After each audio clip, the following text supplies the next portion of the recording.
outils, la communication ne se passe pas de cette façon. Parce que l'arbre qu'ils ont utilisé, c'est le padouk. L'arbre rouge que vous voyez, c'est le padouk, le mbeu. Le mbeu est un arbre neutre. C'est-à-dire, quel que soit ce que vous pouvez faire à travers le mbeu, le padouk, ça ne passe pas. C'est pour ça que le mbeu est rouge. C'est la neutralité. Il y a un arbre, c'est les singans qu'il faut utiliser. Ils n'ont pas les singans dans la Léquié. Il faut aller au sud, chez nous, pour trouver les singans. Donc, c'est pour dire que tout ce qu'ils ont fait, les faits là rentrent contre eux. Parce que ça ne traverse pas, le courant ne peut pas aller. Encore que les fondements ne sont pas solides. La cause pour soulever un collège de chefs, évoquer les esprits ancestraux. Il faut une cause qui touche l'âme du peuple. Et nous disons que la polémique, elle est légère, elle n'est pas fondée.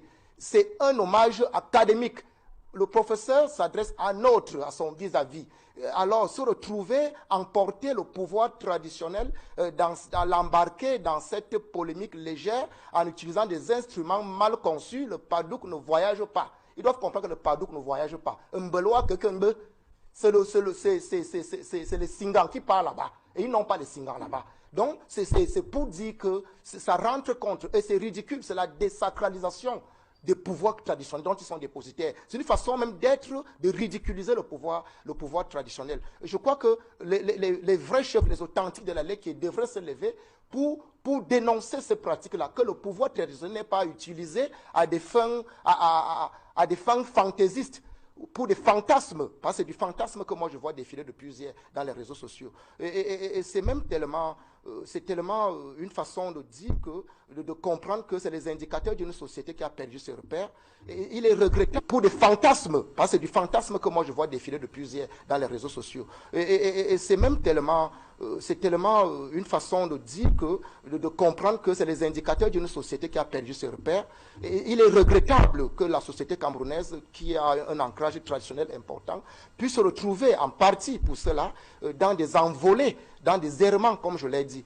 C'est pour dire quoi? C'est pour dire que ça reste un épée dans l'eau, ça reste de l'eau qu'on verse sur le dos d'un canard sans effet, ça reste un acte de ridicule. Je crois qu'ils doivent se désolidariser, ces chefs-là, de ceux qui les ont motivés, qui les ont orientés dans cette situation. Un chef ne fait pas du colportage, un chef ne fait pas du racontage, kobo. Le chef ne doit pas se comporter comme un dabawala. Les Dabawala, les en Inde, les Dabawala font du colportage, ils transportent, ils racontent de gauche à droite dans les villes de l'Inde. Les Dabawala, sur des violets, font du racontage et du colportage. Le chef a 15 ceintures, tu tournes 15 fois avant de poser un acte. On n'a pas besoin de chefs Dabawala qui font du racontage et kobo et qui font du n'importe quoi. Donc il faut sortir l'autorité traditionnelle, il faut l'extirper. Le pouvoir personnel de ce genre d'errements-là. Le véritable problème, c'est que vraiment, nous devons, la loi qui doit s'attendre à accueillir la dépouille du professeur Hubert Mononjana dans la dignité.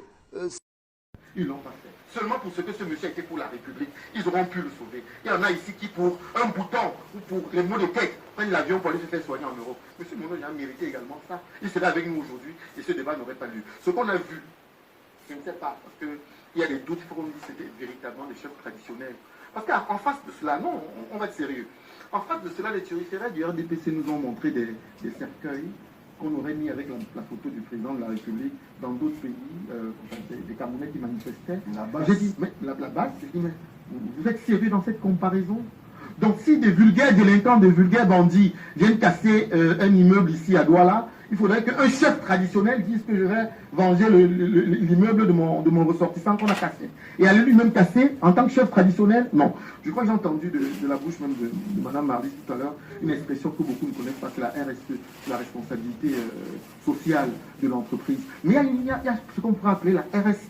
Oh, la responsabilité sociale des organisations, ça existe. Mais quelle est donc la responsabilité sociale des chefferies de la laitier? C'est inacceptable. Il n'y a rien qui peut justifier cette intolérance. Et nous disons, nous, qui voulons être les enfants de la République, qui voulons participer à cette République, nous n'accepterons pas. Et les enfants de la laitier, et les enfants de la laitier également, ne l'accepteront pas. Où se trouve le problème dans tout ce dont on vit aujourd'hui? Est-ce que c'est une affaire, j'ai indiqué là, des discours ethno-idéologie ou fascistes qui amènent à ce qu'on voit actuellement, ou alors c'est la question de la représentativité nationale, ce qui m'a amené à convoquer la notion de l'équilibre régional, parce que d'aucuns penserait-il qu'il y a une faction de Camerounais qui veut s'arroger totalement la République au détriment des autres? Je ne sais pas exactement. Je n'arrive pas à faire le lien entre ce qui s'est passé là et l'équilibre régional, qui pour moi c'est un tout autre sujet. Si vous voulez qu'on parle de l'équilibre régional, on peut en parler. Mais nous savons par exemple que beaucoup d'hommes politiques dans la Léquier ont en permanence un discours où ils estiment que la Léquier serait un autre sport granitique du RDPC. Bon, mais là, je crois que la défense qu'ils ont prise pour le compatriote, pour le professeur, feu professeur Mono Ndiana, était en fait de dire que on a eu des propos discourtois envers leur fils et qu'ils vont donc le défendre en posant cet acte ignoble, inacceptable d'intolérance. Alors qu'il faudrait bien le souligner, M. Mono Ndiana et M. Maurice Kamto ont été les deux acteurs d'une période la plus exaltante du débat public au Cameroun. Les deux. Et ils n'ont jamais été entre eux intolérants. C'est-à-dire que M. Mono Ndiana prenait la parole dans un journal bien connu sur la place. M. Maurice Kamto lui répondait avec une élégance. On aurait aimé qu'aujourd'hui, dans les universités, nos professeurs continuent avec ce genre d'échange. Mais que nenni, on n'en a pas. Non, le débat sur l'équilibre régional, on peut le faire. Mais moi, je crois que le débat ici est surtout celui de l'intolérance. Et nous voyons bien qu'en face d'une opinion qui a été celle de M. Quand vous voulez mettre de côté ma question, non, je ne mets pas de côté. Tout ceci est parti du fait que le professeur Kamto a évoqué le discours ethno-idéologique qui était porteur. Oui, que était porteur Mono Ndiana, qui a conduit Mono Ndiana dans là où il s'est retrouvé. D'aucuns ont estimé que, à côté de cela, le professeur Kamto qui dit cela a bénéficié des bonnes grâces de la République en dépit de ce que disait de ce qui était Mono Ndiana. Oui, mais M. Maurice Kamto a bénéficié des bonnes grâces de la République, je ne comprends pas en fait. C'est un fait, non? Non. C'est quoi les bonnes grâces? La Constitution. Non, s'il vous plaît. Non, n'arrêtez pas. La Constitution est devant vous. C'est un fait ou pas? Ce n'est pas un fait. Mais c'est un mensonge que vous créez en permanence.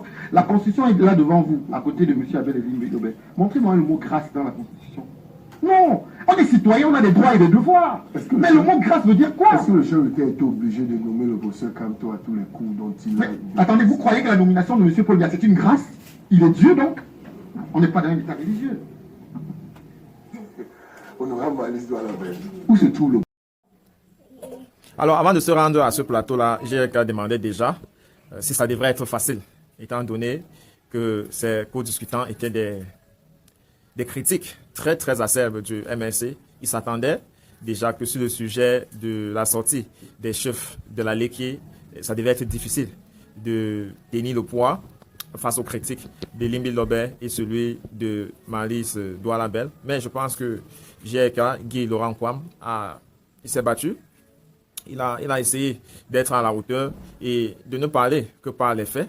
Déjà, il a précisé que ça devait être difficile de faire un commentaire sur des actes qui déshonorent beaucoup des fils et filles de la Léquier. Elles se sont d'ailleurs exprimées dans cette communauté. Nous l'avons tous compris que beaucoup se désolidarisaient sur cet acte-là, même si elle avait une connotation proportionnelle à comment ils se sont ressentis après les propos de Maurice Kamto. Pour Guy Laurent Kwam, je pense tout simplement que c'est l'honnêteté de Kamto qui certainement lui met en difficulté parce qu'il a choisi dire ce qu'il ressent et ce qui saute à l'œil, ce qu'il pouvait faire constat. Eh bien, sa sortie a malheureusement fait une récupération politique. Le jeu politique étant un jeu où on cherche toujours à tirer la couverture de son côté. On comprend bien pourquoi beaucoup, que ce soit du SDF ou alors des opposants qui peinent à s'imposer sur la scène politique camerounaise, profitent de ce chute de Kamto pour faire leur comeback, pour faire un ressenti. Mais s'il y a un propos qui reste objectif, c'est celui de Limbi Lobé qui demande il ne faudrait pas qu'on soit surpris également de la réaction de ces chefs-là. Il ne faudrait pas toujours qu'on réduise tout à la famine. Je vois de temps en temps ce débat-là continuer toujours à venir. Lorsque des gens posent des actes, eh bien, il est un peu plus facile de dire que c'est la famine. Ce n'est pas tout le monde qui a intérêt de manger 3 repas par jour. Il y a des gens que même s'ils avaient la possibilité de manger, ils ne mangeront pas. Si vous êtes par exemple athlète sportif, et pour ceux qui ont l'habitude de faire le sport, vous pouvez me dire, à quoi vous sert de manger des choses qui peut-être vont vous empêcher de faire vos exercices? Vous allez voir que la nourriture n'est pas si importante que ça. Je sais que dire la nourriture, c'est une façon de parler. Peut-être que ça veut dire également se vêtir, acheter la voiture, être capable de payer ses soins d'hôpitaux et bien d'autres choses. Ben, tout ne se résume pas qu'à ça. Et je ne dois pas vous plonger dans des littératures qui vous enseignent qu'on est mieux réfléchi lorsque on a faim, lorsqu'on se bat pour améliorer sa condition de vie, que lorsqu'on est plein, lorsqu'on a des comptes bancaires pleins.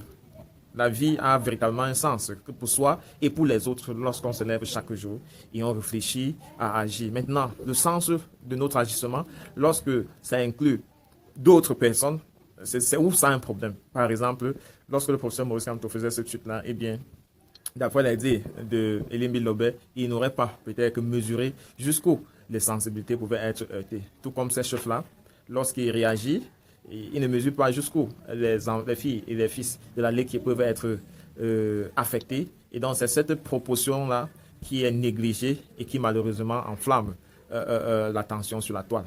Tout raison gardée, il faudrait que chacun d'entre nous se dise que, bon, la façon dont nous avons grandi et ce que nos parents nous ont transmis, eh bien, du moment où ça ne permet pas à construire le Cameroun dont nous sommes en train d'imaginer, nous devrons surpasser cette éducation parentale-là pour désormais embrasser celui qui permet de construire la République du Cameroun.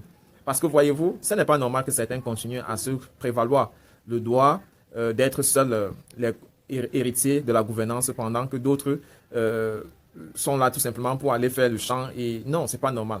Nous devons avoir les